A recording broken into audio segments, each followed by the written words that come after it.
ராமநாதபுரம் மாவட்டம் தங்கச்சி மடத்தில் மீனவர்கள் வேலைநிறுத்த போராட்டத்தில் ஈடுபட்டு வந்திருந்த நிலையில் அவர்களோடு ஆளுநர் RN ரவி பேசி வருகிறார். மூன்றாவது நாளாக மீனவர்கள் அங்கு போராட்டத்தில் ஈடுபட்டு வரும் நிலையில் ஆளுநர் RN ரவி அந்த பகுதி வழியாக ஒரு நிகழ்ச்சியில் பங்கேற்பதற்காக சென்றபோது அவருக்கு எதிர்ப்பு தெரிவித்து கருப்பு பேட்ரி அணிந்தவாறு மீனவர்கள் போராட்டத்தில் ஈடுபட்டிருந்த நிலையில் காவல்துறை அறிவுறுத்தலின் பேரில் அது அகற்றப்பட்டது. நிலையில் தற்போது மீனவர்களோடு ஆளுநர் பேசி வருகிறார். அந்த காட்சிகளை பார்க்கலாம். 25 லட்சம் ரூபாயில இருந்து 1 கோடி ரூபாய் மதிப்பு நாங்க கஷ்டப்பட்டு படகுகளை கடன் வாங்கி எடுக்கிறோங்க. இந்த 40 வருட காலமாக இந்த பிரச்சனை போயிட்டு இருக்கு. இதை ஐயா பெரிய மனசு பண்ணி இந்த மீனவ சமுதாயத்தை காப்பாற்றுற நோக்கத்துல மத்திய அரசுல பேசி இலங்கை சிறையில் இருக்கிற அந்த தண்டனை கைதிகளை மீனவர்களை விடுவிச்சு இப்ப நல்ல நிலையில இருக்கிற படகுகளை எல்லாம் விடுவிச்சுட்டு இந்த பிரச்சனைக்கு ஒரு தீர்வு காண்றதுக்கு 2 அரசாங்கமும் 2 மீனவர்களை வச்சு பேசி ஒரு நிரந்தர தீர்வு காண்றதுக்கு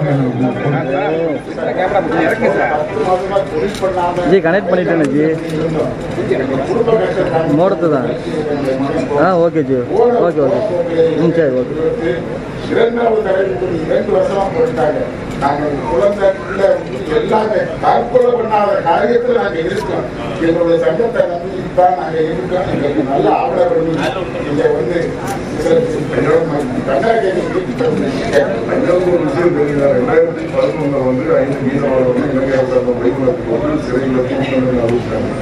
அப்போ மக்கள் பெரிய மனசு தூக்குதல் கைது 5 வரையும்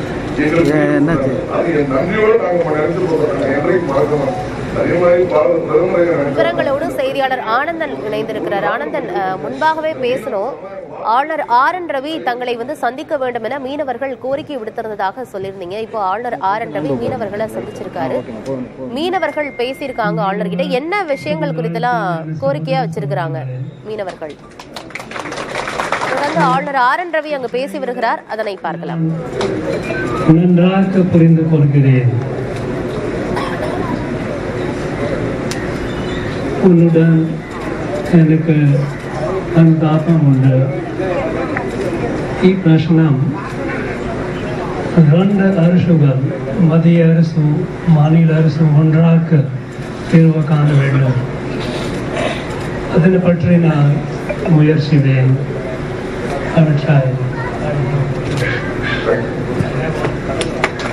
Thank you. Thank you.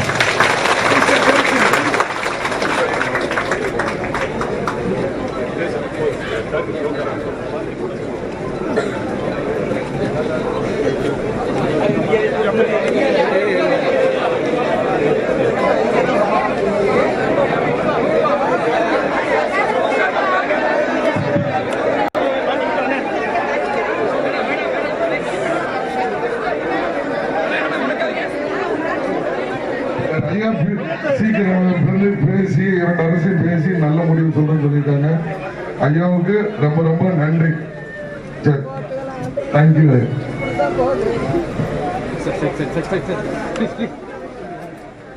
ஆளுநரிடம் கோரிக்கை மனுவை அளித்திருக்கிறார்கள் போராட்டத்தில் ஈடுபட்ட மீனவர்கள். தகவல்களோடு செய்தியாளர் ஆனந்தன் இணைந்திருக்கிறார். ஆனந்தன், என்ன விவரம்? ஆளுநர் RN ரவியும் கூட தொடர்ந்து பேசினாரு. என்ன பேசியிருக்கிறார் அவரு? அதாவது ஆனந்தி, ராமேஸ்வரம் விசைப்படகு மீனவர்கள் பல்வேறு கோரிக்கைகளை வலியுறுத்தி இன்னைக்கு 3வது நாளாக காத்திருக்கும் போராட்டத்தில் ஈடுபட்டு வர்றாங்க. குறிப்பா அவர்கள் என்ன சொன்னார்னா, ஆளுநர்கிட்ட எங்களது படகுகளை, எங்களுடைய வாழ்வாதாரமான 100க்கும் மேற்பட்ட படகுகள் இலங்கை கடற்படை வசம் உள்ளது. அந்த படகுகளை மீட்டுட்டாங்க. அதே போல இலங்கை சிறையில் 106 மீனவர்கள் இலங்கை சிறையில் இருக்காங்க. அது மட்டும் இல்லாம அவங்களுக்கு 50,000 முதல் 2 கோடி ரூபாய் வரைக்கும் அதாவது அபதாரம் விதிக்கப்பட்டு நிபந்தனையோட இருக்காங்க. அவங்களே எங்களுக்கு மீட்டு தரணும். அது மட்டும் இல்லாம எங்களுக்கு தமிழக மீனவருடைய வாழ்வாதாரமான பகுதியில, அதாவது மீன்பிடி பகுதியில பிரச்சனையின்றி எந்த பிரச்சனையும் இல்லாம பாரம்பரியமான கடல் பகுதியில மீன் பிடிக்கிற உரிமையை பெற்றுத்தர மத்திய அரசிட்ட எங்க தமிழக மீனுடைய நலன் கருதி நீங்க பேச வேணும் அப்படின்னு கோரிக்கை மனு ஒன்று கொடுத்து அவங்கள்ட்ட பேசினாங்க. ஆளுநர் எல்லாத்தையுமே பொறுமையை கேட்டுட்டு இதுக்குண்டான நடவடிக்கையை கூடிய விரைவில் நான் பேசுறேன், இதுக்குண்டான நடவடிக்கை நான் எடுத்துறேன்னு ஒரு உறுதியா சொல்லியிருக்காரு ஆனந்தி. இதனால அந்த மீனவர்கள் மகிழ்ச்சி அடைஞ்சிருக்காங்க. அதே நேரத்துல அவருடைய பேச்சையும் அவங்க என்ன சொல்றாங்கன்னா, இதுக்கு பேச்சோட இருக்கக்கூடாது, ஏன்னா நாங்க பல்வேறு கட்ட போராட்டங்களை நடத்திட்டோம், மத்திய அரசு சார்பிலையும் மத்திய அமைச்சர்களையும் சந்திச்சிட்டோம், அவை இறுதியா உங்களை மட்டுமே நாங்க நம்பி இருக்கோம் அப்படின்னு ஒரு ஒரு கருத்தையும் சொல்லியிருக்காங்க ஆனந்தி. ஆளுநர் ஆர் என் ரவியும் இது குறித்து உரிய தீர்வு காண நடவடிக்கை எடுக்கப்படும் அப்படின்னு ஆளுநர் தரப்புல இருந்தும் பதில் சொல்லியிருக்கிறாங்க. இப்போ 3வது நாளாக அவங்க போராட்டத்தில் ஈடுபட்டு இருக்காங்க. இப்போ ஆளுநர் ஆர் என் ரவியை சந்திச்சு கோரிக்கை மனுவும் கொடுத்துட்டாங்க, அதற்கான நடவடிக்கை எடுக்கப்படும்னு ஆளுநரும் சொல்லியிருக்காரு. இப்போ அவர்களுடைய போராட்டம் இன்னும் தொடர போகிறதா இல்ல வாபஸ் வாங்கிட்டாங்களா? அதாவது ஆனந்தி, இதுவரைக்கும் அந்த மாதிரியான போராட்டத்தை கைவிடுவதை பத்தி இன்னுமே பேசல. ஒரு ஆளுநர் ராமேஸ்வரத்தில் உள்ள மனநல காப்பகத்தை திறந்து வைத்துட்டு மறுபடியும் மீண்டும் தங்கச்சி மண்டப வழியாக மதுரைக்கு செல்ல இருக்கிறாரு. அதன் பிறகு மீனவருடைய ஆலோசனை கூட்டத்துக்கு பின்னாடிதான் இந்த போராட்டத்தை தீவிரப்படுத்துறதா இல்ல போராட்டத்தை கைவிடுவதா என்பது குறித்து அவங்க ஆலோசனை பின்னாடியே சொல்றாங்க. ஆனா மீனவ தரப்புல என்ன சொல்றாங்கன்னா, எங்களுடைய ஆளுநர் வாய் மூலியமா தான் சொல்றாரு, ஆனா நாங்க எங்க கோரிக்கை என்னன்னா மத்திய அரசு சார்பிலோ இல்லையா மத்திய அமைச்சர்களே எங்களுக்கு உறுதி கொடுக்கணும் அப்படின்னு ஒரு கோரிக்கையை வச்சுதான் அவங்க தொடர் போராட்டத்தில் ஈடுபட்டு வர்றாங்க.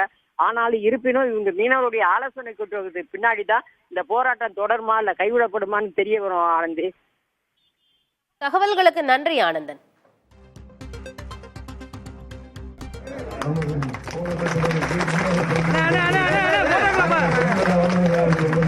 போட்டோகிராஃபர்